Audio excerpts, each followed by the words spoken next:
Hola chicos, buenos días, ¿cómo están? ¿Me escuchan bien?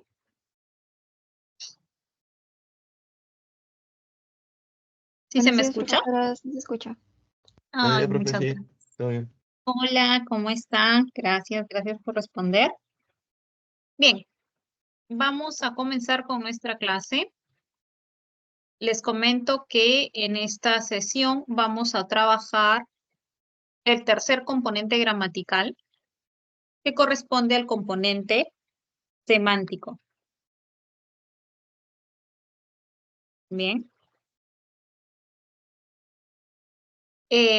Vamos a trabajar el componente, hola Luisito, vamos a trabajar el componente que se encarga de estudiar el significado de las palabras, de las frases o de las oraciones. Bien,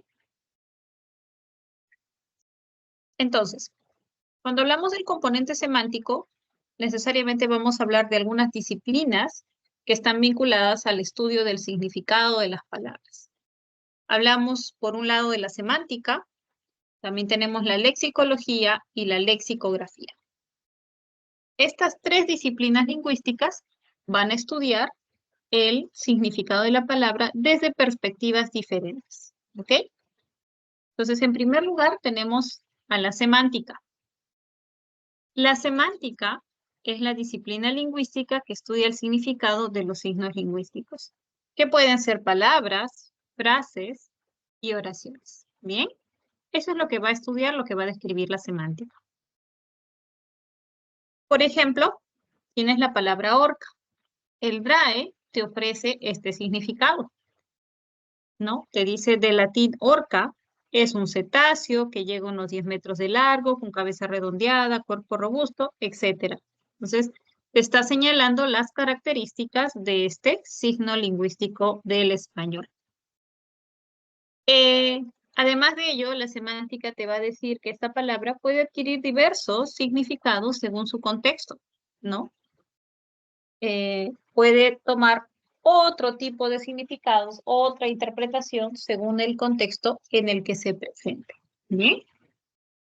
Eso es lo que estudia la semántica. Por otro lado, tienes la lexicología.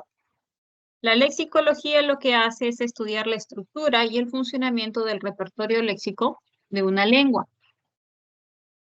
Su objeto de estudio va a ser el lexema. No sé si ustedes recuerdan la clase pasada cuando trabajamos morfología,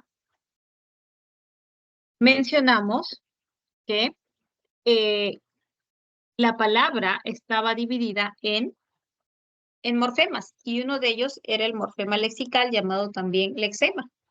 Entonces, esta unidad que contiene el significado básico de la palabra va a ser el objeto de estudio de la lexicología. O sea, su ámbito de estudio, si lo comparas con el de la semántica, está más delimitado, ¿no? ¿Y por qué le puede interesar a la lexicología solamente el lexema? Porque justamente esa es la parte que contiene el significado más básico de esa palabra. Bien, por eso es que trabaja con ese tipo de unidades. A diferencia de la lexicografía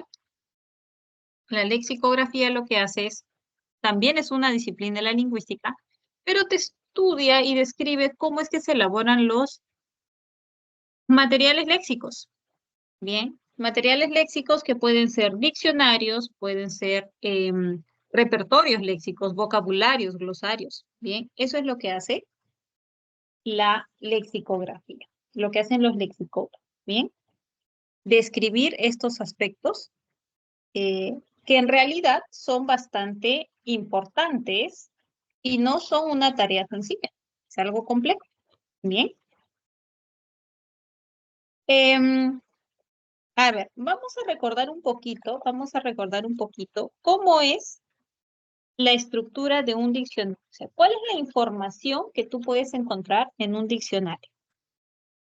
En primer lugar, lo que definitivamente vas a encontrar son sus significados, que en términos lexicográficos se le denomina como acepciones. O sea, todos esos significados que tú encuentras en una palabra, es más apropiado denominarlo como acepciones.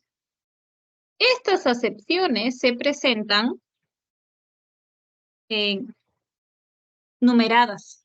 ¿sí? Aparecen como 1, 2, 3, 4 y vas a encontrar así una serie de palabras con muchas, muchas acepciones.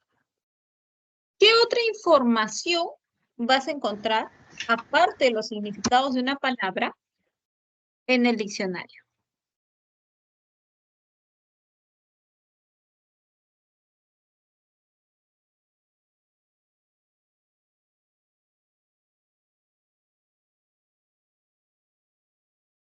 A ver, chicos, ¿qué otra información?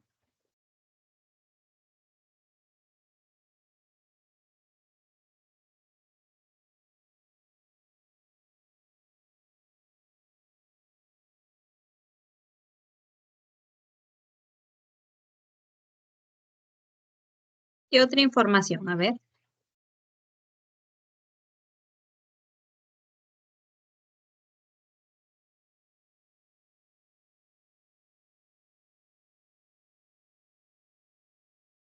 Sus sinónimos. ya. En algunos diccionarios, muy bien, encuentras sinónimos hasta antónimos. ¿Es cierto? ¿Qué más?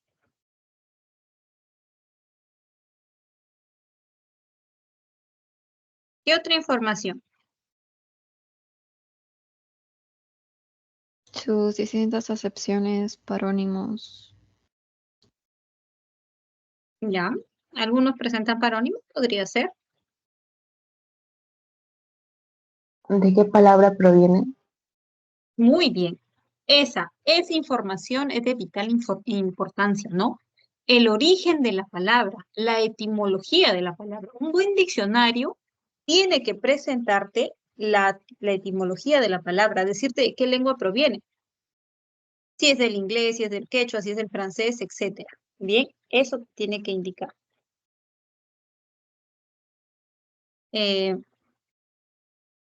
¿Por qué? Porque así puedes saber, por ejemplo, en los casos de homonimia se puede diferenciar, ¿no? Saber cuál es el origen de cada una de ellas, si es que tienen o no tienen un vínculo. Bueno, las homónimas no tienen vínculo, ¿no? Bien. Entonces tienes la entrada léxica, que es la palabra, la categoría lexical que presenta, ¿no? O sea, si es un sustantivo, si es un verbo, si es un adjetivo. Esa información gramatical también la debe presentar el diccionario. Debes haber observado cuando has buscado una palabra que a veces aparece una M punto o una F punto. Esa M indica que es masculino y esa F es femenino, lo que da por hecho de que esa palabra es un sustantivo. Bien, a veces se presenta como INTR, intransitivo, ¿no? O TRANS, transitivo. Entonces, eso implica que estás frente a un verbo, ¿ya? Lo presenta de forma abreviada. Entonces, tienes la entrada léxica, tu información gramatical, tu etimología, y luego vienen todas las acepciones. El DRAE, por ejemplo, también te va a presentar los diferentes usos que puede tener esa palabra en diferentes lenguas. Bien, eso también te lo va a presentar. Por ejemplo, te dice, en Perú y Bolivia, en Colombia, la palabra tiene tal significado. Eso es lo que hace. Entonces, como estás observando, o como estás analizando conmigo, te vas a dar cuenta que en realidad el trabajo de los lexicógrafos es bastante arduo porque es mucha la información que ellos tienen que presentar, ¿no? Y saber, ¿ok? Bien, entonces chicos, hasta aquí hemos trabajado los tres tipos de, las tres disciplinas lingüísticas que están vinculadas al estudio del significado. Bien, cada una, como te dije, desde una perspectiva diferente. ¿Ok? Muy bien. Seguimos. Hasta aquí. ¿Hay alguna pregunta de estas disciplinas? ¿Vamos bien?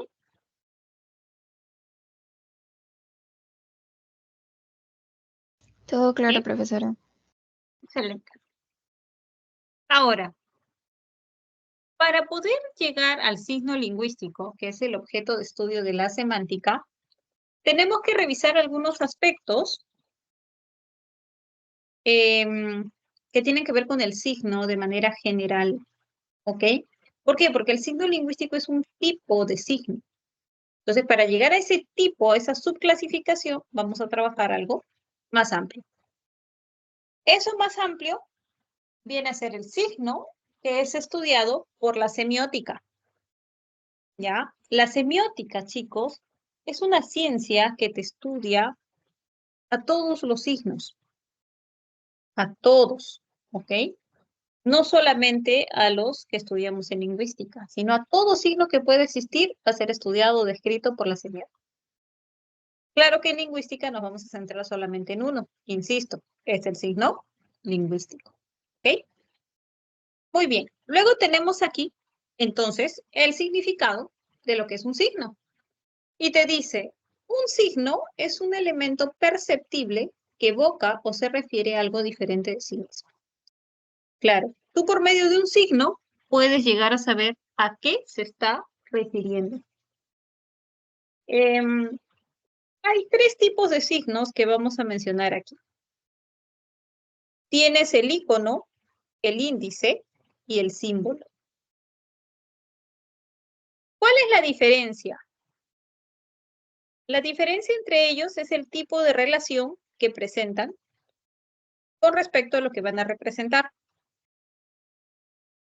Por ejemplo, el icono es un signo que se parece al elemento que representa.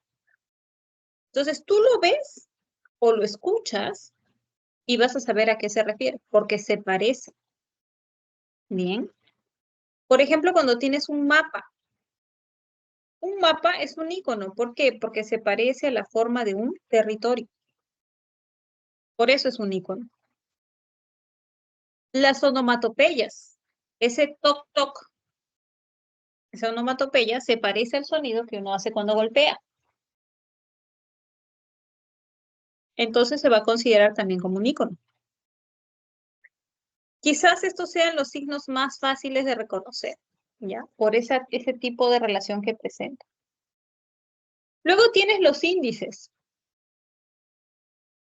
Los índices tienen una relación de causalidad o contigüidad con el elemento que van a representar. O sea, el índice o indicio viene a ser el efecto o la consecuencia de algo. Y ese algo es a lo que va a representar. Entonces, ¿cómo llegas a saber el origen o a qué se refiere el índice o el indicio? Vas a llegar a saberlo por medio de un análisis de efecto-causa. El indicio te va a ayudar a que descubras cuál es la causa. Por ejemplo, esas huellas, ¿no? Cuando tú observas una huella, entonces sabes que ahí estuvo alguien o algo, dependiendo del tipo de huella.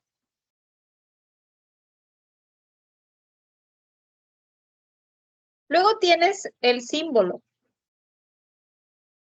El símbolo es un signo que no establece ninguna relación natural con lo que va a representar, chicos. Ya, es arbitrario, es convencional. ¿Eso qué quiere decir? Que el signo, el símbolo, el signo simbólico, el símbolo, va a ser impuesto prácticamente. ¿Ya? Va a ser impuesto.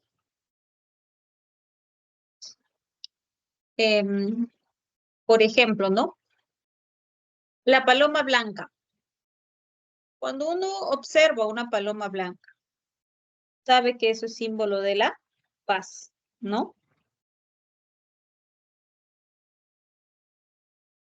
Es más, eso ha llegado hasta el color blanco, ¿no? El color blanco representa la paz, está asociado con la paz.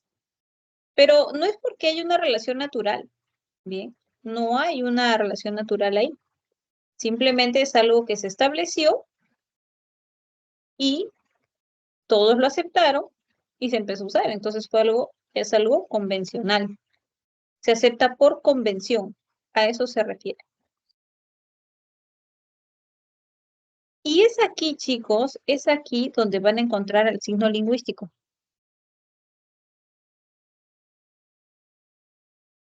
Porque el signo lingüístico, es decir, la palabra, no es algo que deba surgir o que se establezca de forma natural.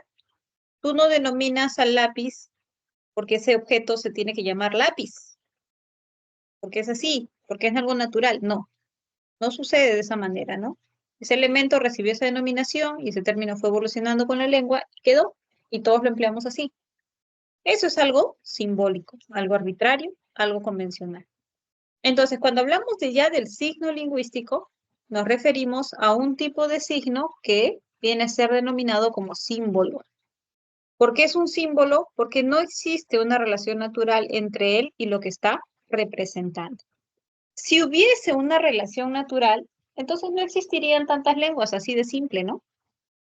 No existirían tantas lenguas porque el objeto lápiz, por ejemplo, tendría que llamarse lápiz y así debería ser en todo el mundo. Por naturaleza debería ser así.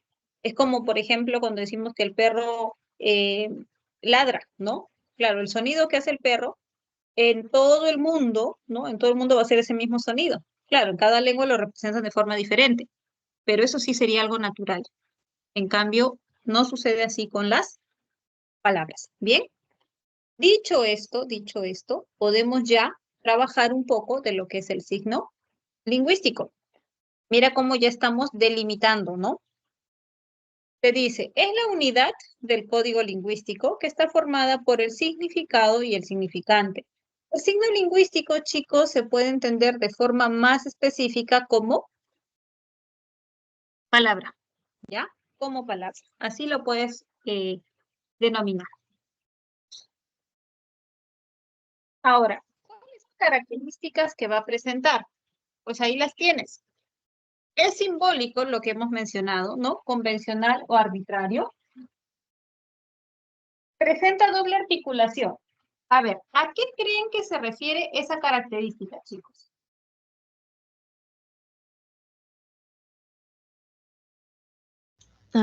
Que tiene fonemas y morfemas. Muy bien. El signo lingüístico tiene una doble articulación. ¿Por qué? Porque primero se va a presentar como una secuencia de fonemas y posteriormente se va a presentar como una secuencia de morfemas. Y es lo que nosotros hemos estado haciendo, ¿no? Nosotros hemos descrito los fonemas, conocemos muy bien los fonemas del español y también hemos trabajado en nuestra clase anterior, por ejemplo, los morfemas. Toda palabra va a presentar una articulación que corresponde a los fonemas y otra articulación que corresponde a los morfemas. La primera articulación es la de los fonemas y la segunda es la de los morfemas. ¿Bien? Luego te dice que es biplánico. ¿Por qué el signo lingüístico se considera como biplánico? Porque va a tener dos planos. ¿A qué se refieren esos dos planos? Bueno, esos dos planos se refieren al significante y al significado. Dicho de otra manera, el plano de la forma, que es el significante, y el plano del contenido, que es el significado. Chicos, toda palabra, todo signo lingüístico necesariamente debe presentar estos dos planos, ¿ya? Es necesario que presente esos dos planos. Si carece de alguno de ellos, pues no puede ser considerado signo lingüístico en una lengua. Muy bien. Luego hablamos un poquito más de estos dos planos. Seguimos con otra característica. Te dice, es mutable e inmutable. A ver, ¿cómo comprendemos eso? Suena un poco contradictorio, ¿no? Porque uno de ellos lo está negando. Pero tiene mucho sentido, chicos. ¿Por qué? Lo que pasa es que los signos lingüísticos, es decir, las palabras sí cambian, pero cambian con el transcurrir de mucho tiempo. Tienen que pasar muchos años. Entonces, como pasan muchos años, por largos periodos no va a cambiar. Como no cambia por largos periodos, se considera inmutable. Pero a la vez, de pasados esos largos periodos, va a sufrir modificaciones. Entonces ahí ya se vuelve mutable. Por eso se da esta característica que a simple vista parecería ser una contradicción. ¿Ok? Luego dice, su significante es lineal. Claro, el significante es la forma como se presenta el signo lingüístico. Y el signo lingüístico se va a presentar como una secuencia de fonemas, uno al lado del otro, como una línea. Por eso se dice que es lineal. ¿Bien? A eso se refiere. Ok, hablemos un poquito más de los planos del signo lingüístico. El plano del significante, llamado plano de la forma o de la expresión, es la forma como se manifiesta el signo lingüístico. Por ejemplo, dices, tienes tarima. Este signo lingüístico del español se va a presentar como una secuencia de fonemas. Tú ya estás en la capacidad de describir fonológicamente esos fonemas, ¿no? Probablemente dirás, ay, es el fonema consonántico, oclusivo, dental sordo, seguido de la vocal central baja. Además, presenta la consonante vibrante simple, ¿no? Y así. O sea, ya puedes hacerlo porque ya hemos estudiado fonología. Pero eso es solamente la forma, cómo se va a presentar la expresión. Esta forma o esta expresión va a estar asociada a un significado. ¿Cuál es el significado? El contenido de esta palabra. ¿Con qué asociamos a esta palabra? Pues la asociamos con zona del pavimento, entablado, superior en altura al resto. Suelo similar al parqué, pero de placas mayores y más gruesas. Entonces, lo que está haciendo es señalarte el contenido. ¿Con qué asocias tú la palabra tarima en el español? ¿Te das cuenta? Por eso te digo, ¿no? Toda palabra para que sea considerada que pertenece a una lengua tiene que presentar estos dos planos. Obligatoriamente, ¿ya? Obligatoriamente. Profesora, ¿y si carece de uno de ellos? Ah, pues, si carece de uno de ellos, ya no es un signo lingüístico del español. Porque alguien podría decir, profesora, yo digo table, ¿no? Que es de palabra, una palabra en el inglés, y sí tiene un significante porque es una secuencia de fonemas. Claro, pero en el español, table no está asociado a ningún significado. Entonces, si no está asociado a ningún significado, no lo puedes considerar signo lingüístico del español. ¿Se comprendió esa explicación, chicos? ¿Vamos bien? ¿Algo que no esté muy claro? Muy bien. ¿Todo bien? Todo Todo claro. claro. Ya, listo. Entonces, con esa información podemos desarrollar nuestro primer ejercicio de aplicación. Te piden el tipo de signo de cada una de estas imágenes y además te piden que identifiques dónde hay signos lingüísticos del español. Te doy un par de minutitos, luego trabajamos juntos.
Muy bien, ya tenemos respuestas. A ver, analizamos juntos. Lo que se observa en el primero, en letra A, esa imagen, son relámpagos, ¿no? Entonces, ese es un indicio. Es un indicio de que va a llover, ¿no? O que ya está lloviendo, un fenómeno natural. Entonces hay un efecto y se llega a saber la causa. Entonces lo consideramos como indicio. En el caso de letra B, lo que vas a tener es un icono. Bien, es un icono. ¿Por qué? Porque esa imagen se parece. Se supone que las imágenes de este tipo representan o se parecen a ciertas deidades, ¿no? Entonces hay un parecido, es un icono. Tanto en C como en D, lo que tenemos son solamente símbolos. ¿Por qué? Por lo que habíamos mencionado, ¿no? No hay una relación natural entre estos eh, símbolos, ¿no? Entre estos elementos con lo que van a representar. Muy bien, entonces tenías índice o indicio, letra A, letra B tienes icono, letra C y D son símbolos. Muy bien. Ahora te pedían, ¿dónde había solamente signos lingüísticos del español? Muy bien, lo identificaste en casa, ¿no? Sombra, felicidad y lluvia son palabras propias del español. ¿Por qué descartabas avión? Por la palabra warmi, que es un signo lingüístico, pero del quechua, no del español. En barco tenías man lo descartabas porque es un término del inglés. Y bambino, porque es algo del italiano, o sea, no pertenece al español. Bien, ok. Ok, chicos, buen trabajo. Seguimos avanzando. Profesora, disculpe una pregunta. Sí, Por ejemplo, si yo quisiera representar un rayo, o sea, que no sea la causa y el efecto de nada, solamente si quisiera representar un rayo, ¿por ya. qué no sería un icono? Un rayo. Si tú presentas Claro, la o sea, imagen de un rayo, yo lo relacioné como un rayo, pues, ¿no? Entonces dije, sería un icono porque representa a un rayo, entonces.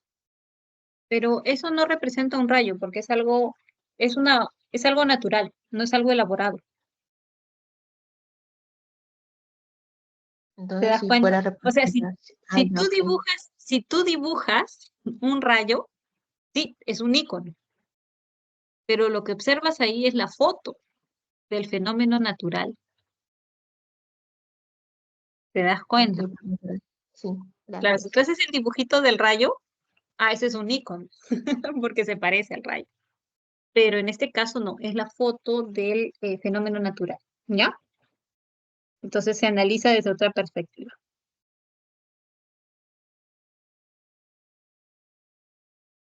Muy bien. Ok, seguimos. Ahora, nos vamos a centrar en el significado, ¿ya? ¿Por qué nos centramos en el significado? Lo que pasa es que ya hemos estudiado el significante, lo hemos visto de diferentes perspectivas. ¿Cómo así? Es que ya trabajamos lo fonológico, ya trabajamos lo morfológico. Entonces es lógico que lo que debemos trabajar ahora es la parte del significado. ¿Bien? Porque del significante, ¿qué más podríamos hacer? Bueno, ya sabemos su descripción fonológica, podemos separarlo en morfemas, ya está. Hablemos entonces del significado. Por eso es que tú aquí encuentras como subtema el significado. ¿Qué es el significado? Si tú tuvieras que definir a la palabra significado, ¿qué dirías? ¿Cómo entendemos al significado?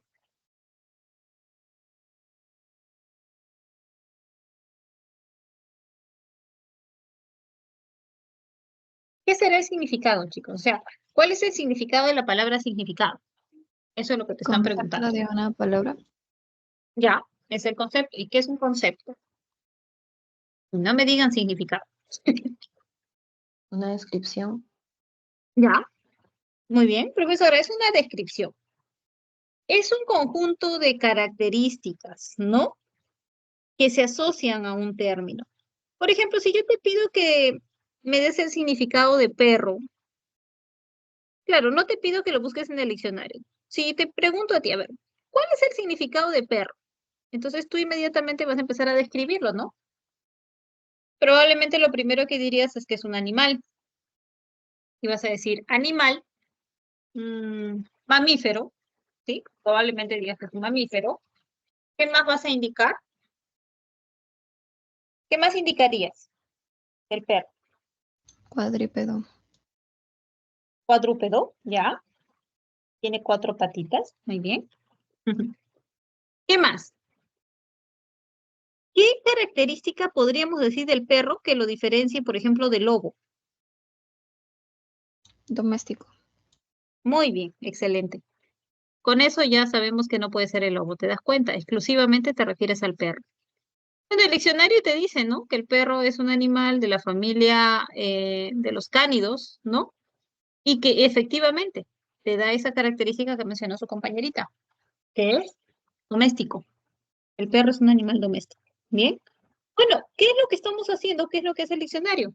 Te señala un conjunto de características pertenecientes a este animal, como para que tú puedas, ¿qué? Como para que tú puedas crear una imagen mental de él.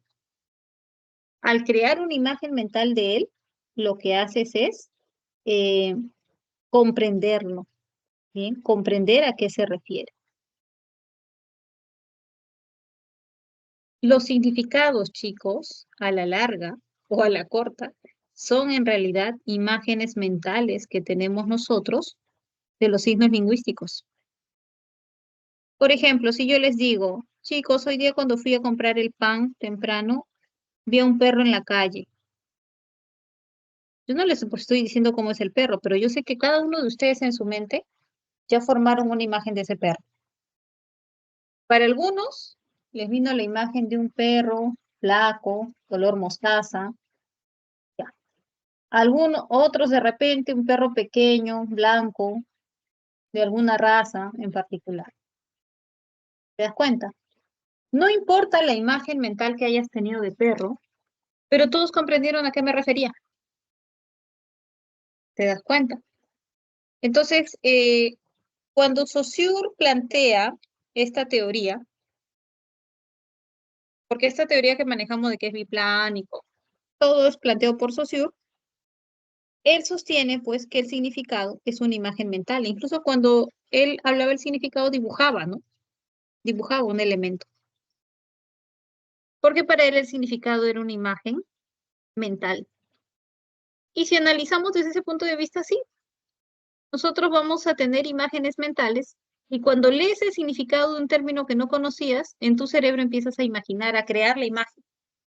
Ahí la importancia de la técnica de la descripción. Mientras más detallada y más exacta sea la descripción, facilita el o la comprensión, ¿no? De ese elemento. ¿Te das cuenta? Cuando tú no conoces una palabra y vas al diccionario, ¿qué es lo que estás buscando? El significado, claro. ¿Y qué es ese significado? Un conjunto de características que se asocien a ese término. Eso es. Bueno, ya hemos trabajado entonces la definición. Vamos a ver ahora los tipos de significado. Tienes el connotativo y el denotativo. A ver, hablemos un poco del significado denotativo. Este significado, chicos, te expresa el significado original, objetivo de una palabra. Eso es lo que te va a expresar el significado connotativo. Bien. Cuando buscas un término en el diccionario, es el significado que aparece en el número 1. El primer significado. Ese es tu significado denotativo. Por ejemplo, la lengua es un órgano de la boca. Ahí está mi significado denotativo. Tiene una herida en la boca. ¿A qué se refiere boca? Eh, parte baja de la cabeza, ¿no? Que contiene la lengua, etc. ¿Ok? Esos son tus significados denotativos. Cuando tú aprendes una lengua, este es el primer significado que vas a aprender, normalmente. Pero las lenguas son muy ricas, chicos, en cuestión de significados, porque nosotros los hablantes siempre estamos analizando los significados que le damos a las palabras, los significados que éstas ya tienen. Y sobre esos significados, nosotros les inventamos otros. Ahí se presenta el significado connotativo. ¿Qué es el significado connotativo? Es un significado secundario, subjetivo, auxiliar, que surge producto de una serie de mecanismos cognitivos que hacemos los hablantes de una lengua. Aparecen estas extensiones semánticas. ¿Ven? Aparecen extensiones semánticas.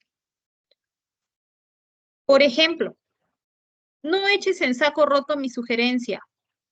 ¿Cuál será el significado de la palabra saco? Literalmente vas a poner en un saco la sugerencia. ¿Sería posible esto? No, ¿verdad? Ah, no, pues profesor, es que ahí se interpreta como que tienes que hacer caso a la sugerencia, o sea, que no la omitas, que no la ignores. A eso se refiere. Mario está como un reloj. ¿Cuál es el significado de la palabra reloj? Obviamente no se refiere al objeto, ¿no? Si bien es cierto, el reloj es un objeto, pero en este caso tiene que tener un rasgo humano. O sea que es una persona muy puntual, hace todo en el momento preciso. Se le asocia esas características, ¿te das cuenta? Entonces, estos ya son significados connotativos. Amigo, no gastes pólvora en gallinazos. El significado de pólvora, la expresión gastar pólvora en gallinazo en el español, ¿qué significa? Es como decir con otra expresión, no pierdas tu tiempo, o sea que es algo que no vale la pena. ¿Ya? No vale la pena. Entonces, estas palabritas, según el contexto, van a ir adquiriendo diferentes significados. ¿Ok? Profesora, ¿y cómo se aprende estos significados? Bueno, en una enseñanza formal de una lengua, a partir del nivel, terminando el básico, ya quizás para el intermedio. Pero los hablantes nativos de una lengua son expertos en estos significados. Por ejemplo, ustedes, como hablantes nativos del español, dominan todos estos significados connotativos.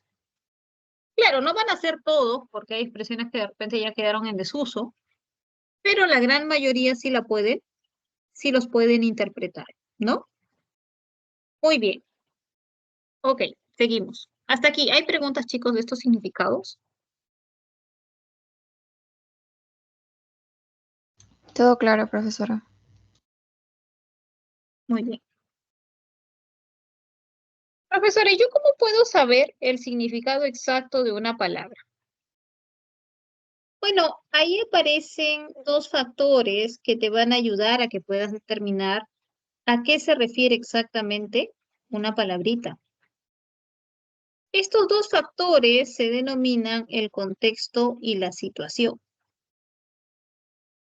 A ver, el contexto también es conocido como el entorno lingüístico de una palabra. Ustedes saben que las palabras no aparecen aisladas. Cuando nosotros hablamos, hacemos como una cadena de palabras, ¿no? Todas están vinculadas, todas están relacionadas. Y muchas de ellas te van a ayudar a saber el significado exacto de las otras. Por ejemplo,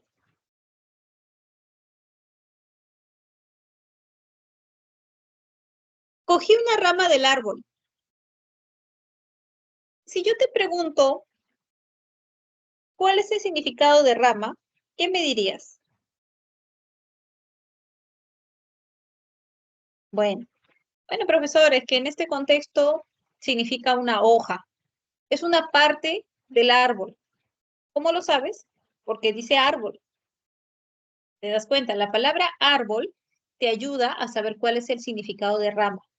¿Bien? Pero a veces, chicos, nos encontramos con oraciones en las que el contexto no es suficiente. No es suficiente, necesitas más. El contexto es ambiguo. O sea, una oración podría tener más de un significado. ¿Bien? Para eso, para esos casos en los que tienes más de una interpretación, se requiere otro elemento, otro factor que se denomina como situación. La situación te va a ayudar a saber a qué se refiere exactamente una palabra. Bien, por ejemplo, el hijo de mi vecina con anteojos es estudioso. Si tú lees esta oración, la pregunta es, el hijo de mi vecina con anteojos, ¿quién tiene los anteojos? ¿Se sabe o no se sabe? No se sabe. No se sabe, pues, porque por la oración puede ser el hijo o puede ser la vecina. Entonces, esta oración es ambigua. ¿El contexto te ayuda? No, el contexto no me ayuda. Entonces, ¿qué debo hacer? Debes recurrir a la situación. Claro, nosotros no vamos a llegar a saber la situación, pero basta que tú encuentres un enunciado que es ambiguo para decir que requieres la situación. Por ejemplo, no los aceptaron en el club por sus prejuicios. ¿Quiénes son los de los prejuicios? ¿Los del club o las personas que se presentaron? Tampoco se sabe. El contexto no te lo determina claramente. Entonces, en este caso, también requieres de la situación. Cuando se presentan así, chicos, estos enunciados, insisto, que tienen más de una interpretación, lo que vas a necesitar es la situación. Bien, hasta ahí, chicos. ¿Preguntas?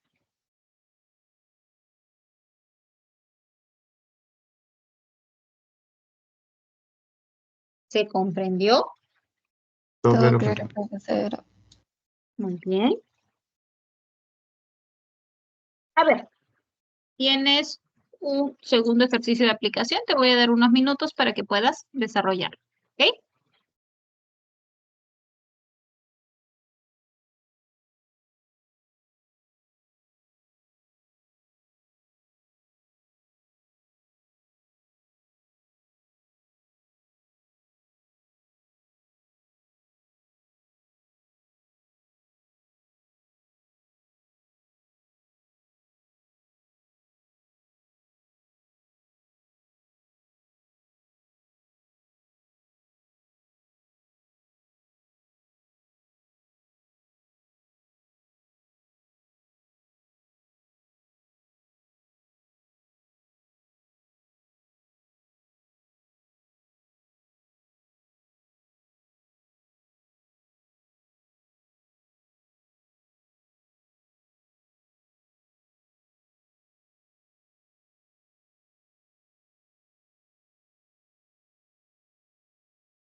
Muy bien.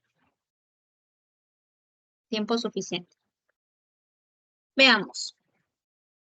Ricardo, no te ahogues en un vaso de agua. A ver, ¿cuál será el significado de la expresión ahogarse en un vaso con agua? Como testigo. Ya, muy bien. ¿Qué más? ¿Qué más? Esto no es cuestión teórica, ¿no, chicos? Esta no es una pregunta, es una pregunta de uso. ¿Cuándo decimos que alguien se está ahogando en un vaso de agua o con agua? Cuando sus problemas lo están consumiendo. Ya. ¿Y lo ameritan o no lo ameritan?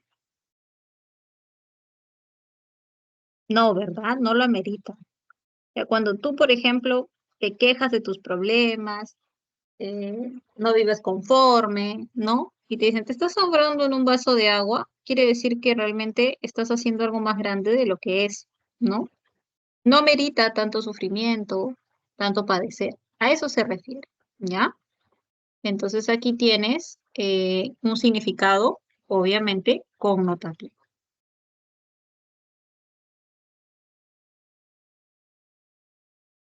Ya está. Luego, el tenista usará una raqueta importada. ¿Qué significado será? Denotativo. Claro. Ay, profesora, al ojo lo saqué. Es denotativo, ¿no? Que ahí no exige mayor interpretación. Denotativo. Ya está. En este caso complicado tienes las manos atadas. ¿Qué significa tener las manos atadas? Que no puede hacer nada. Muy bien. Que no puedes hacer nada al respecto, ¿no? Eso es tener las manos atadas. Bien. No puedes hacer nada. Entonces, es un significado definitivamente connotativo, ¿no? Te dicen, no, está de manos atadas, no puede hacer nada.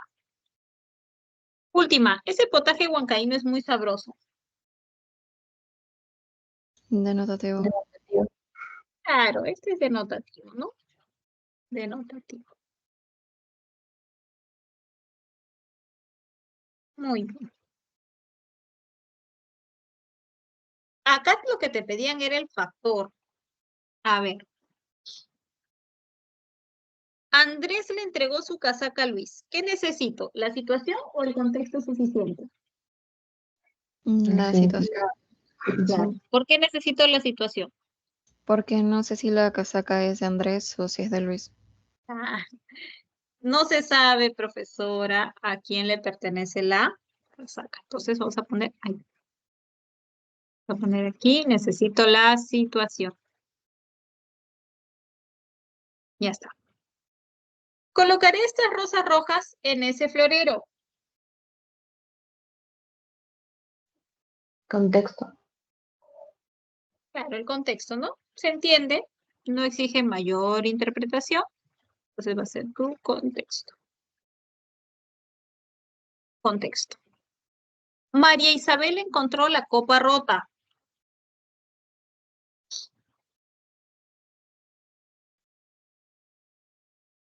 ¿Qué necesito? Contexto o situación. Situación. Claro. ¿Por qué, profesora? ¿Cuál copa?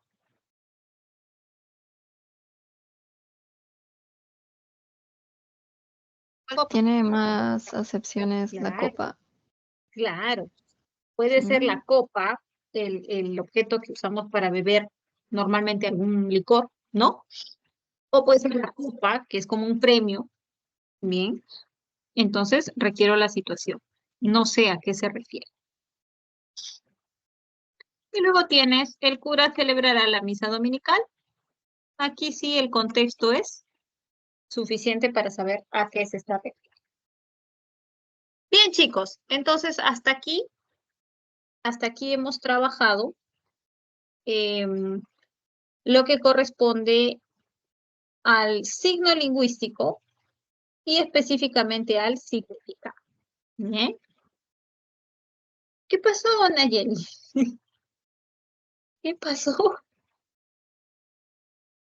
Me equivoqué en una. Ah, ya. Bueno, no te ahogues en un vaso de agua. Muy bien. Seguimos, seguimos. Ahora vamos a trabajar lo que se refiere a las relaciones semánticas, chicos.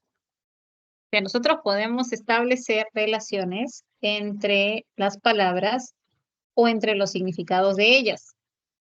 Así, las relaciones semánticas se van a clasificar en relaciones entre significante y significado, y tienes también las que se dan entre significados nada más. Bien, entonces comenzamos con la primera. Vamos a hablar de cuáles son estas relaciones entre significante y significado. Hablamos de la sinonimia, la polisemia y la homonimia. Son tres. La sinonimia es una relación bastante estudiada, ¿ya? ¿Qué son los sinónimos, chicos? ¿Qué son los sinónimos? ¿Qué entendemos por sinónimos?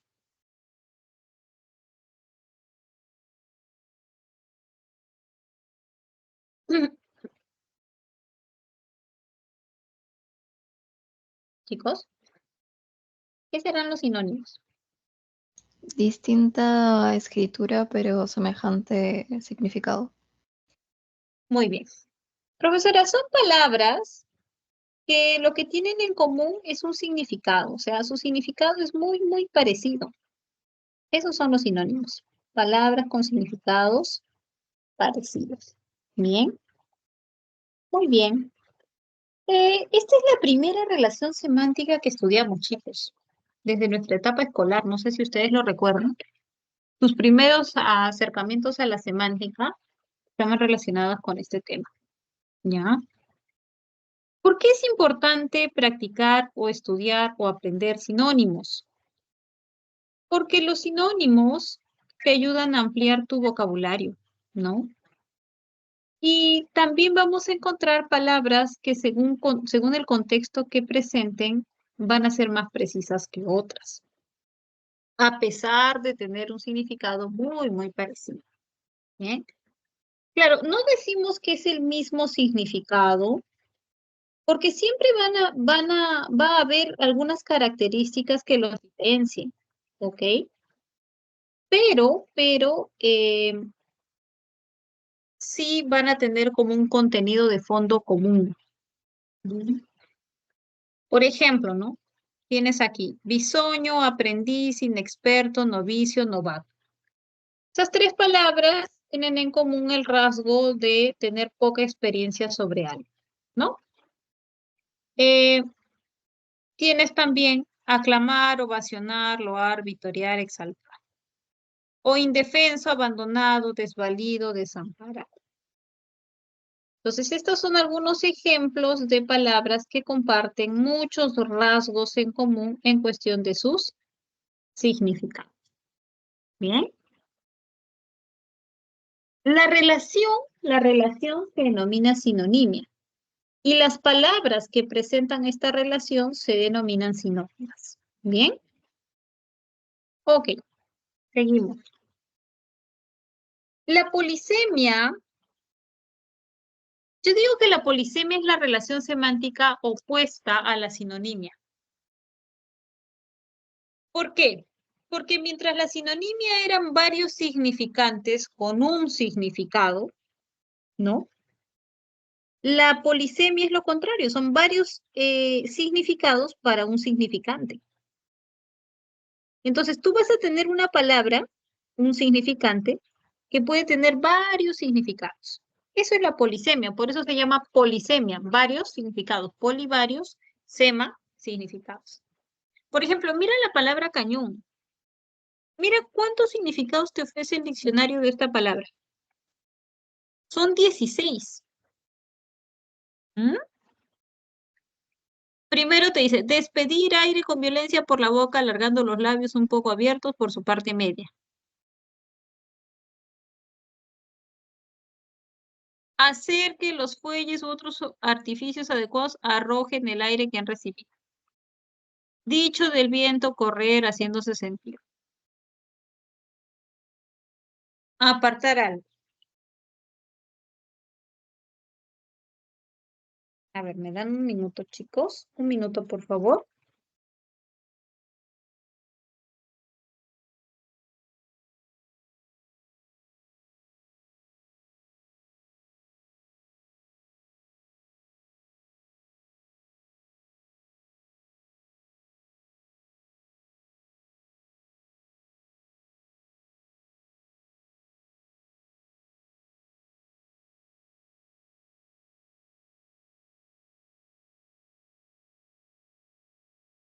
A ver, acá hay una observación, chicos.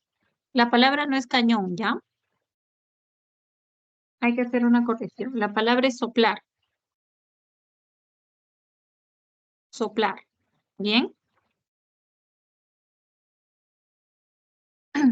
Ya está. Estaba leyendo los significados y decía, ¿cómo es posible? Soy hablante nativa del español y no entiendo el significado de cañón. Así que chicos, hay que corregir ahí ya. El verbo es soplar y estas son las definiciones que tienen que ver con este verbo. Entonces, observa ahora sí estas 10, 16 acepciones que puede tener el verbo soplar. ¿Ya? Entonces, ahora sí, ¿no? Despedir aire con violencia por la boca, alargando los labios, un poco abiertos por su parte media. Hacer que los fuelles u otros artificios adecuados arrojen el aire que han recibido. Luego, dicho del viento, correr haciéndose sentir. Apartar algo soplando, etc. Luego, tienes el otro ejemplo, lengua. Órgano muscular situado en la cavidad de la boca de los vertebrados y que sirve para gustar y deglutir, así como para modular sonidos. 2. Sistema de comunicación verbal propio de una comunidad humana y que cuenta generalmente con escritura. Sistema lingüístico sirve su estructura. Bien. En sí, si tú lees todos estos significados que le pertenecen a cada una de estas palabras, vas a notar que tienen rasgos en común. Y eso es lo que a ti te va a ayudar para que identifiques si estás o no estás frente a una polisemia. Bien. Porque surge muchas veces la duda, y me han comentado, profesora, yo me confundo porque yo no sé si es una polisemia o si es una homonimia. Y esa pregunta es bastante lógica, ¿ya? Entonces, para que tú puedas saber si estás o no estás frente a una polisemia, ¿qué es lo que debes hacer? Lo que debes hacer es buscar si en los significados de esa palabra hay algún rasgo en común. Si hay un rasgo en común, quiere decir que se trata de una sola palabra que tiene varios significados. ¿Por qué? Porque estos significados se parecen. Eso es la polisemia. O sea, a pesar de que es una palabra con varios significados, sus significados van a tener algo de parecido. Ese es el detalle, ¿ok? A diferencia de la homonimia. La homonimia, como el mismo nombre te indica, ¿no? Son palabras homónimas las que tienen un mismo nombre. Pero ¿y cómo han llegado a tener un mismo nombre? Eso es lo curioso. Estas palabras, en su evolución, han tenido una coincidencia fonológica. Han llegado a tener un mismo nombre. Pero el hecho de que estas palabras tengan un mismo nombre no significa, ojo, no significa que sus significados sean parecidos o que estas palabras tengan algún vínculo. No es así. Simplemente lo que tienen en común estas palabras es el nombre. Es como que tú, por ejemplo, te llames Carla, por ejemplo, y llegas a tu salón el primer día y te encuentras que hay otra compañera que también se llama Carla. Te pregunto, ¿el hecho de que ustedes tengan el mismo nombre quiere decir que tienen que parecerse o tienen que ser familia? No, ¿verdad? Es simplemente una coincidencia, pues eso es lo que ocurre, llevamos esa analogía a las palabras. Estas palabras han llegado a tener un mismo nombre, pero no tienen absolutamente ningún vínculo. Por eso se llaman homónimas. La homonimia se define, chicos, como la coincidencia fonológica, ¿ya? Coincidencia fonológica. Eso es la homonimia. Profesora, ¿la homonimia siempre va a implicar homofonía? Definitivamente. Las palabras homónimas son homófonas, sí o sí. Y homógrafas, no. Las palabras homónimas no siempre van a ser homógrafas. Sí vas a encontrar algunos casos de homografía, pero no siempre, ¿ya? No siempre van a ser. ¿Por qué? Porque las palabras, la coincidencia fonológica en español no implica o no exige que haya coincidencia en la parte escrita. ¿Ok? No sé si esa idea quedó clara. Vamos Todo bien, claro, chicos. profesora. Ya, muy bien, muy bien, muy bien. Entonces seguimos. Hay 3 tipos de homonimia en el español. La homonimia parcial, la homonimia absoluta y la paradigmática. Bien. La homonimia parcial es aquella que se va a presentar entre dos palabras que a pesar de tener un mismo nombre, y obviamente van a tener significados diferentes, también presentan categorías lexicales diferentes. ¿Ya? Su categoría lexical va a ser diferente. Por ejemplo, una de ellas puede ser un verbo y la otra puede ser una preposición. O una de ellas puede ser un adjetivo y la otra puede ser un sustantivo. Bien, a eso se refiere. Entonces, la homonimia parcial se presenta cuando las palabras se diferencian también a nivel de categoría lexical. Por ejemplo, el niño tuvo una mascota. Ese tuvo es la conjugación del verbo tener. ¿Ok? Conjugación del verbo tener.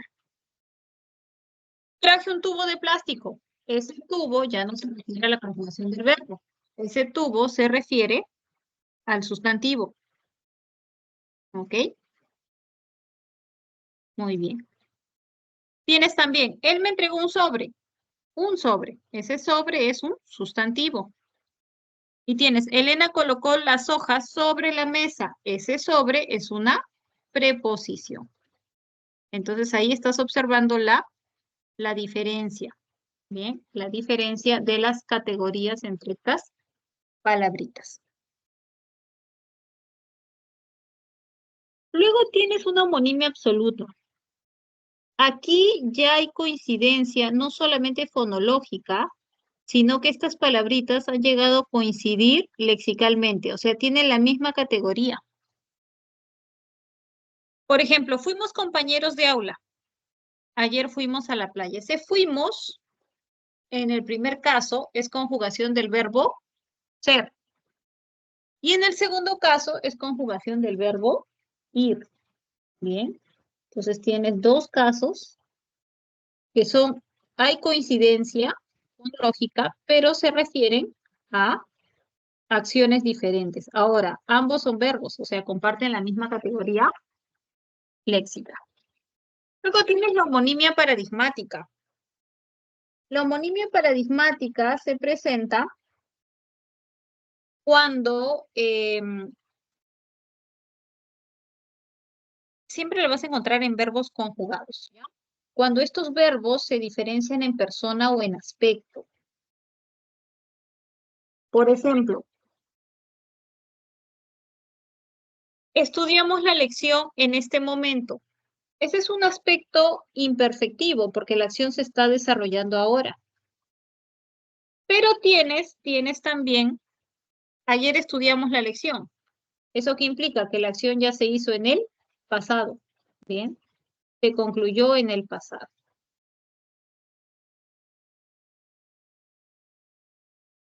Yo leía una novela. Yo leía. Por la conjugación, tú no vas a saber porque leía se usa tanto para la primera persona como para la tercera persona. O sea, yo o él o ella. Entonces, en leía tienes que especificar a quién se refiere. Este es otro caso de homonimia paradigmática. ¿Cuál es la diferencia?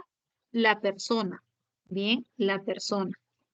Te vas a encontrar con verbos que al conjugarlos tienes que especificar el pronombre para que se pueda saber quién es el responsable de la acción. ¿Preguntas sobre esta homonimia, chicos? Profesora, disculpe, ¿puedo explicar sobre homonimia absoluta? Claro. El caso de la homonimia absoluta, o sea, estas palabritas en su proceso de evolución han llegado a tener no solamente el mismo nombre, sino que también comparten la misma categoría lexical. Entonces, tú te vas a encontrar frente a dos verbos o frente a dos sustantivos. Por ejemplo, la palabra llama, que es un ejemplo clásico de una homonimia absoluta. ¿Qué llama? Cuando te refieres a llama del animal, es un sustantivo. Bien. Y cuando te refieres a llama del fuego, también es un sustantivo. O son sustantivos, pero tienen diferentes orígenes, ¿no? Porque sus significados son muy diferentes. O sea, lo del fuego y el animal no tienen ninguna relación.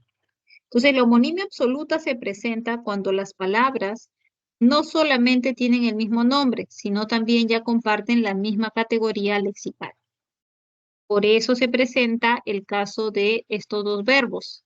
Los verbos ser e ir en el pasado son casos de homonimia. ¿Por qué? Porque tienen el mismo nombre y ambos son verbos. Bien, a eso se refiere esta homonimia. Sí, está un poquito más clara. Sí, profesora. Gracias. Profesora, me confundo la homonimia absoluta. Ya la parcial ya sé que son diferentes categorías, pero la homonimia absoluta me confundo con la polisemia. ¿Qué hago? Analiza el significado. Si en el significado encuentras algún rasgo en común, entonces es polisemia. Pero si tú al analizar los significados no encuentras ningún rasgo en común, entonces definitivamente vas a estar frente a un caso de homonimia. La homonimia no presenta rasgos en común en el significado con la palabra. ¿Bien? Ok. Profesora, ¿y buscando en el diccionario puedo identificar si son homónimas o es polisemia? Por supuesto. El DRAE le da un tratamiento diferente a las homónimas. ¿Cómo te presentan las homónimas? El DRAE te lo va a presentar con un superíndice. Por ejemplo, lo vas a encontrar así. Llama,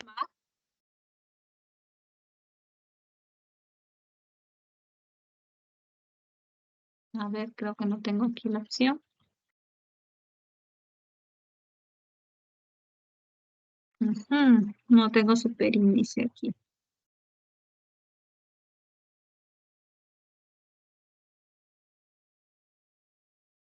A ver, un minuto, chicos, vamos a ver.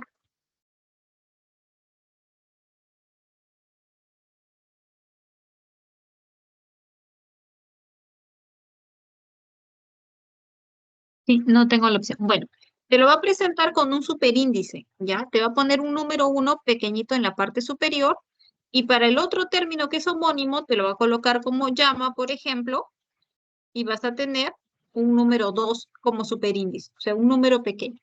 Con esa simbología te está indicando que estás frente a palabras homónimas y las trata como entradas lexicales diferentes, o sea, como palabras diferentes.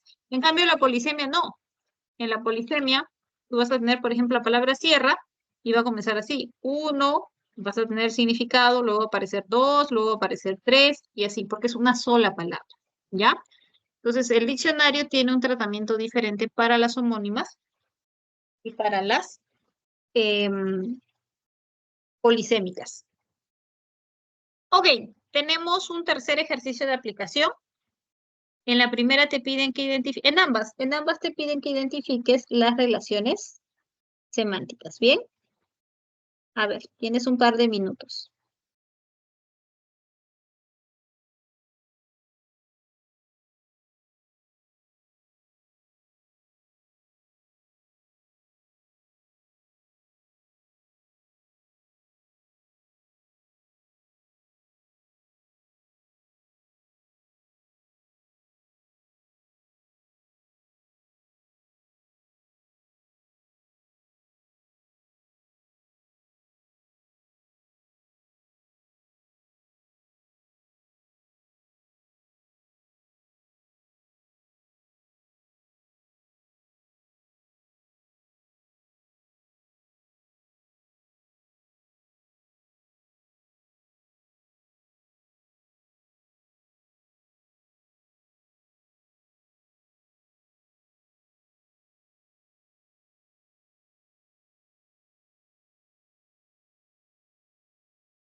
Muy bien.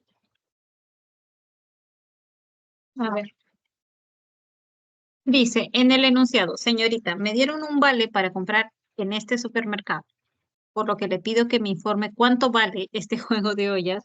Las palabras subrayadas, ¿qué relación presentan? Vale y vale. Chicos, Homonimia. es una homonimia. Muy bien. ¿Por qué es una homonimia?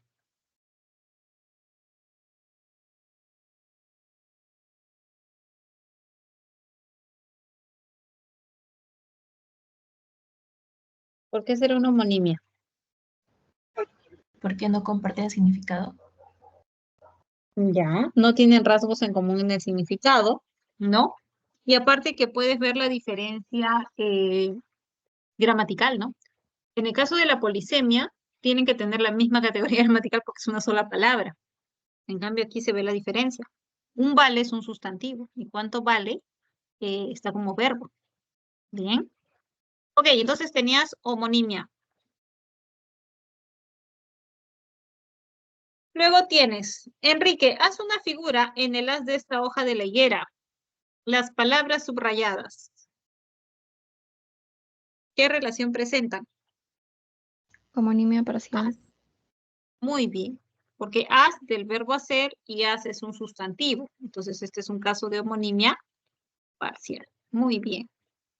Muy bien, chicos, excelente trabajo. Seguimos. Ahora vamos a hablar de la relación entre significados. Y en primer lugar tenemos la antonimia.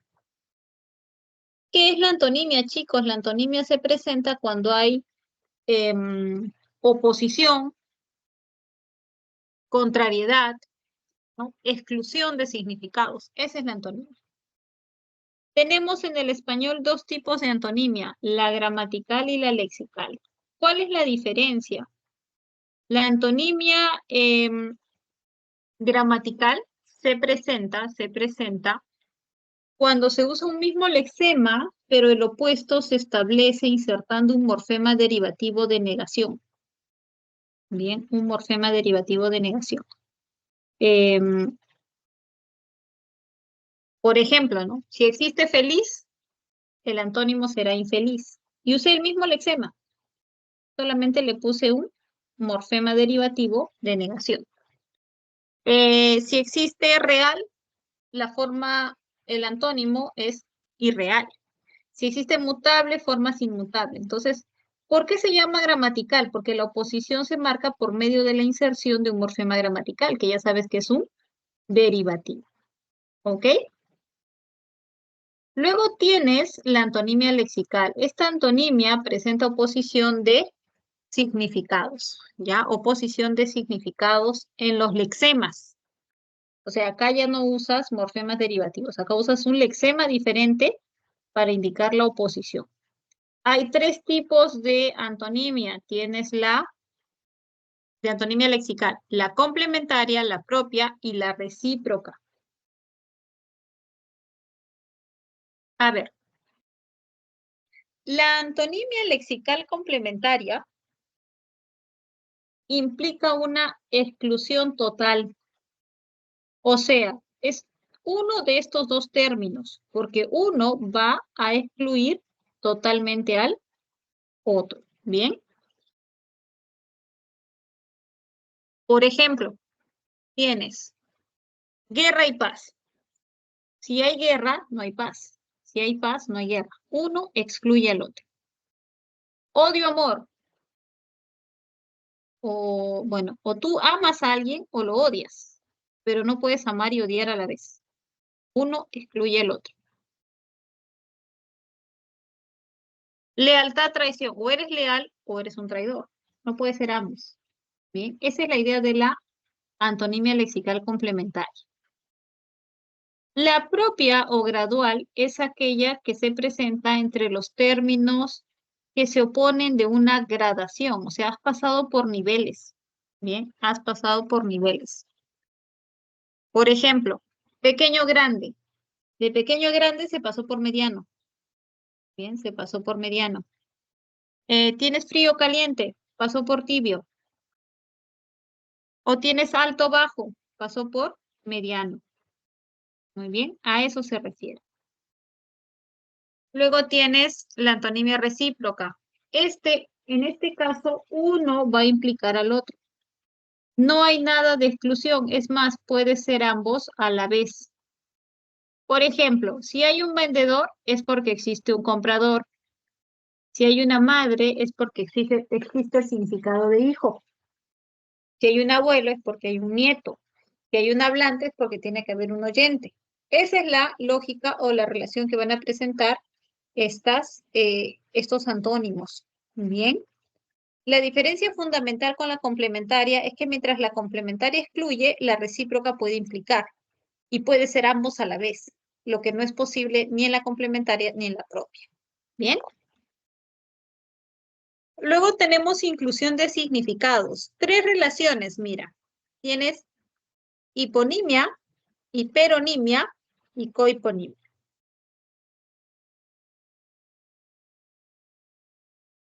En las lenguas, chicos, en las lenguas vas a encontrar palabras que tienen significados tan amplios que pueden incluir a otras. Esos son los hiperónimos, ¿ya? Los hiperónimos son palabras con significados amplios. En cambio, los hipónimos son esos elementos cuyos significados son más específicos, entonces se encuentran incluidos dentro de otras. Por ejemplo, yo tengo el término vehículo, ¿ya? Vehículo es un hiperónimo. Es un hiperónimo. Con este término yo puedo definir a otros, o sea, hay otros que van a estar incluidos dentro de él. Por ejemplo, automóvil, bicicleta, camioneta. Para definir automóvil voy a usar vehículo, para definir bicicleta también, camioneta también. Entonces, puedo afirmar que automóvil, bicicleta, camioneta, cada uno de ellos es un hipónimo del hiperónimo vehículo. Y la relación que se establece entre los hipónimos se denomina cohiponimia. Bien. Se denomina cohiponimia. Ahora, ¿cómo establezco las relaciones? Entre el hiperónimo y el hipónimo es de hiperonimia. Entre el hipónimo y el hiperónimo es de hiponimia. O sea, el que aparece primero es el que manda la relación. Por ejemplo, si tienes el término país Perú, yo observo que primero aparece país. Entonces, si primero está país, es mi hiperónimo. Perú es el hipónimo. Entonces, el que aparece primero manda la relación. Si primero está el hiperónimo, la relación es de hiperonimia. Pero si yo digo la relación entre Perú y país, entonces Perú es el hipónimo. La relación será de hiponimia. ¿Ok? Así es como se va a definir estas 3 relaciones. Son consideradas como relaciones de inclusión, chicos. ¿Vamos bien? ¿Preguntas de esta parte? ¿Algo que no esté claro? Todo claro, profesora. Muy bien, muy bien. Ahora tenemos la holonimia y la meronimia. Esta es una relación, chicos, de parte todo. O mejor dicho, todo parte, para decirlo en orden. La holonimia es cuando se presenta un todo y luego se menciona una parte de él. Y la meronimia es cuando primero se menciona la parte y luego se menciona el todo. Por ejemplo, yo tengo el término automóvil. Automóvil va a ser mi holónimo, porque viene a ser el todo. Los merónimos, ¿qué podrían ser? La llanta, el motor, la puerta. Bien, esos son tus merónimos, que vienen a ser las partes. Entonces, ¿cómo se establece la relación? De esa forma. Entre automóvil y llanta, la relación será de holonimia. Pero si fuese entre llanta y automóvil, será de meronimia. El que aparece primero manda. Por eso te dice, la relación que existe entre llanta y automóvil se denomina holonimia. Y la relación entre automóvil y llanta, meronimia. Bien.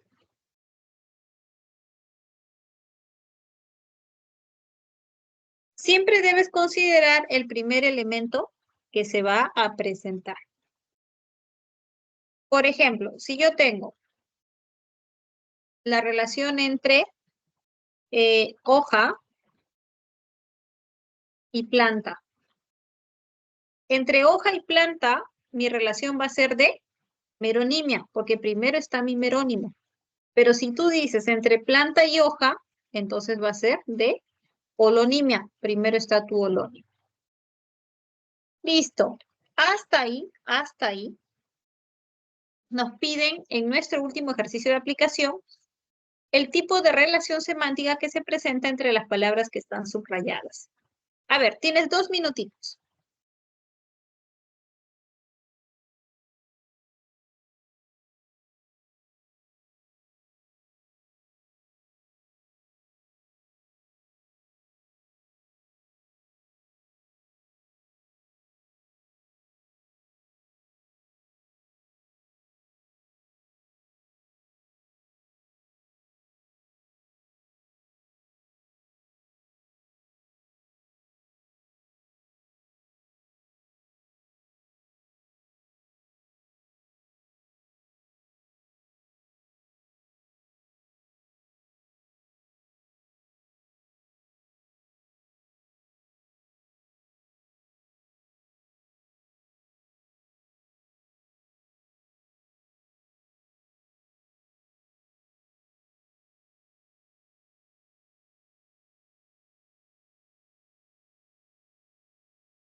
Muy bien, ya tenemos respuestas. A ver, triunfo, derrota. Claro, esa es una antonimia lexical complementaria. ¿Ya?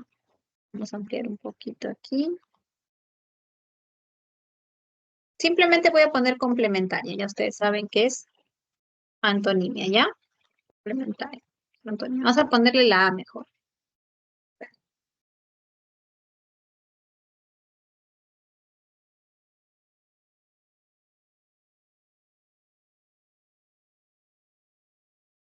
Ya está. Luego tenías regular y irregular. Es una antonimia gramática, ¿no? Muy bien. Luego tienes, la onda de Humberto cayó a una zanja honda. Honda, honda. Homonimia parcial. Muy bien. Homonimia parcial. Martillo y sierra son herramientas muy útiles. La relación entre martillo, sierra con herramientas. O Hiponimia. bueno, claro, entre martillo y sierra, ya herramientas no debe estar subrayado. Aunque sí como referencia del hiperónimo, pero sí, la relación es de cohiponimia. Cohiponimia, muy bien. Ya está. A esta olla grande le falta la tapa. Holonimia. Holonimia, muy bien. Y luego tienes, este es el automóvil que irá al este de la ciudad de Lima. No homonimia parcial. ¿Ya? Homonimia parcial. Ok, muy bien. No sé si hay alguna pregunta hasta esta parte, chicos.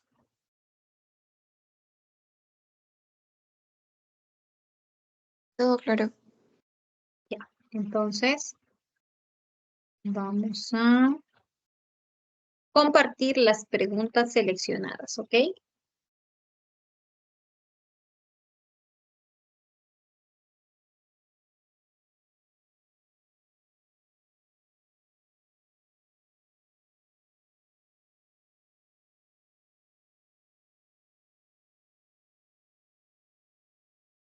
Ya está. En la primera pregunta te piden que clasifiques estos signos. Bien, a ver, tienes 2 minutos, 2 minutos.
Muy bien. A ver, la maqueta de una obra arquitectónica. Ese es un icono, ¿no? Porque se parece. Se parece. Bien.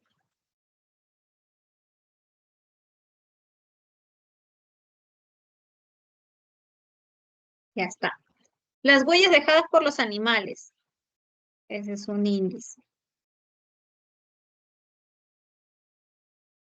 Y finalmente la imagen de un corazón va a ser un símbolo. Efectivamente, tu respuesta correcta aparecía en la última alternativa. Vamos con la pregunta 5. Tienes un par de minutos.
Muy bien.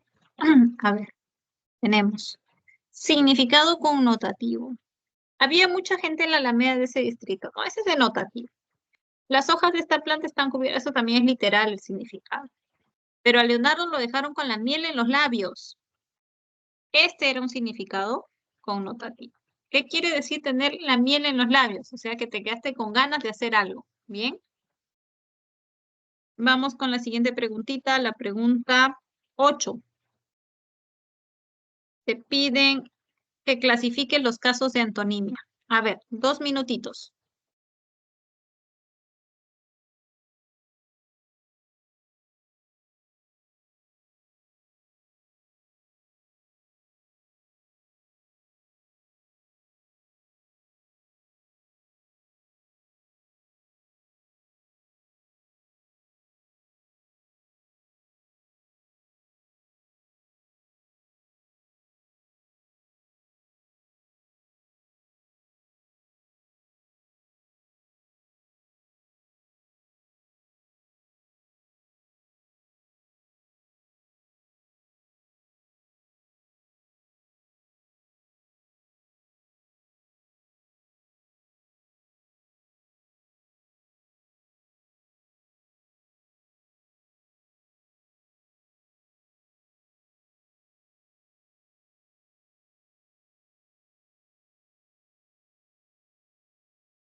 Muy bien. A ver, tienes alegría y tristeza. Esta es una antonimia complementaria. No puede estar alegre y triste a la vez, ¿no? Uno excluye al otro. Luego tienes alto y bajo. Alto y bajo pasan por niveles. Entonces va a ser propia o gradual. Normal, anormal. Esta es una gramatical, ¿no? ¿Por qué? Porque se ha formado por medio de la inserción de un morfema gramatical. Padrino, ahijado, recíproca. Tu clave aparecía en casita. Última, chicos, última preguntita sobre la homonimia. Te piden homonimia parcial. A ver, tienes 2 minutos.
Muy bien. A ver, dibujé una hoja en esta hoja de papel. No, ahí tienes dos sustantivos, es una homonimia absoluta. Llevaré el hasta el centro, ahí tienes. Hasta como sustantivo, hasta como preposición. 2 es parte de tu respuesta. Bota esa bota vieja, no, tienes verbo, mejor dicho, tienes verbo y sustantivo, cumple, diferentes categorías lexicales. El bote de las medicinas y un bote, ambos eran sustantivos. Entonces tu clave aparecía en barquito. Bien, chicos, no sé si quedó alguna pregunta, algo que no esté muy claro antes de terminar nuestra clase. Profesora, disculpe, ¿pueden-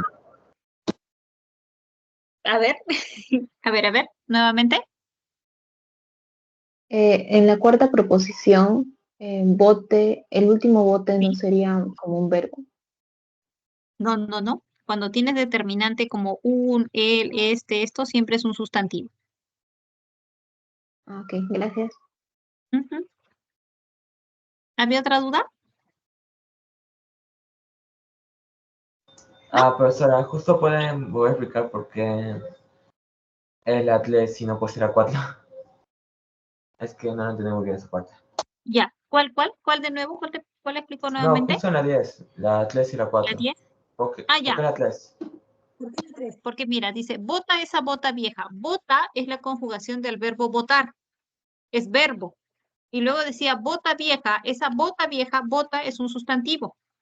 Entonces se ve ahí la diferencia de la categoría lexical. Uno es un verbo y el otro es un sustantivo. Es una homonimia parcial. Y en el caso de la 2, hasta es un sustantivo, pero el otro hasta es una preposición. Hay diferentes categorías. Entonces, en este caso tienes homonimia parcial en 2 y 3. ¿Bien? A eso me refería. Ok, gracias.